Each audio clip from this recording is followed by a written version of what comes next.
Pas de rochers, pas de vagues, pas d'épave, mais que se passe-t-il? Que fait Photovague si loin de l'océan?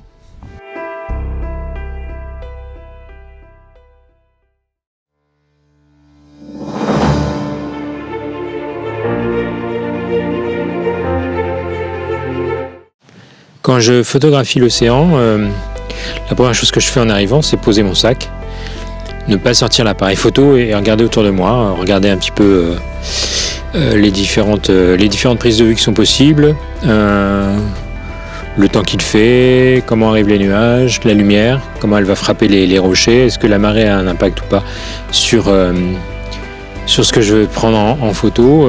Donc il me faut un petit peu de temps avant de sortir l'appareil. En général, je me balade, je fais quelques allers-retours, je regarde vraiment autour de moi. On pourrait se dire que ici c'est un endroit que je connais très bien, j'y viens souvent, j'ai fait pas mal de photos ici. Donc on pourrait dire que c'est moins intuitif et beaucoup plus réfléchi. Pourtant, c'est une habitude qu'il faut prendre. Quand on arrive quelque part, faut se poser, faut pas tout de suite vouloir prendre des photos. Faut regarder parce que chaque jour est différent.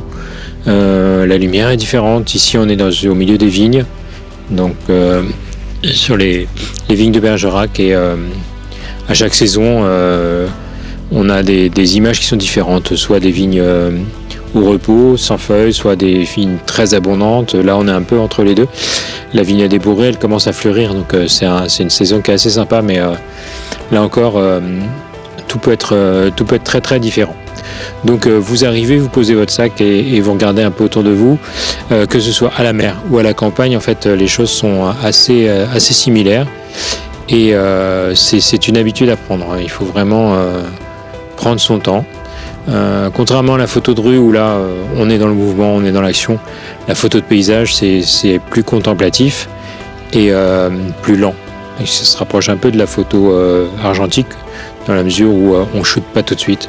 On réfléchit, on regarde, et les images elles sont là, les photos le paysage il est là, les images elles sont déjà là, c'est à nous de les saisir et de savoir quoi faire de cet environnement. Donc là on est quand même assez proche de l'Atlantique, donc il n'y a pas vraiment de relief qui arrête les nuages, donc on est soumis au changement de temps assez vite. C'est une région où il pleut quand même pas mal. Hier il a plu toute la journée, c'est vraiment un sale temps, on n'a pas pu mettre le nez dehors. Aujourd'hui c'est quand même beaucoup plus agréable. Je vous disais tout à l'heure, vraiment les nuages sont vraiment sympas. La météo, donc un petit point sur la météo, c'est quelque chose qu'il faut toujours vérifier, qu'on soit à la mer ou à la campagne avant de sortir. Déjà pour s'équiper soi-même. Donc là je savais qu'il pleuvait pas, donc je me suis quand même équipé de manière assez en direct.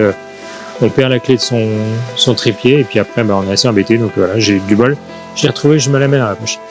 On se met en sécurité surtout au bord de la mer, donc au bord de la mer on regarde bien comment va arriver la marée, si elle est montante, par où on peut ressortir et pas se laisser encercler par l'eau, parce que ça peut arriver très vite, on peut être pris dans le feu de ses photos et oublier un peu que la marée monte. Donc ici il n'y a pas de danger en fait, on est quand même au milieu des vignes, il n'y a pas de tracteur, les vignerons ne travaillent pas visiblement en ce moment, on laisse la vigne pousser tranquillement. Donc il n'y a pas de circulation, le drone vole mais il doit être à peu près à 2,50 m de haut, donc il n'y a pas de danger en termes de pylônes, fils électriques, etc.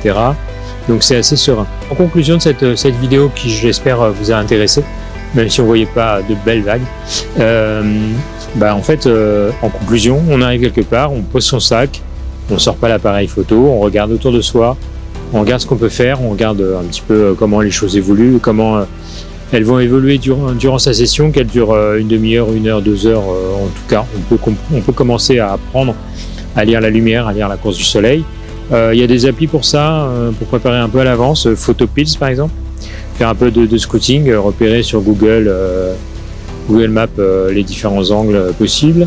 Donc c'est quelque chose que je fais assez régulièrement quand je connais pas l'endroit. Je prépare pas de manière très très minutieuse, je scripte pas mes photos.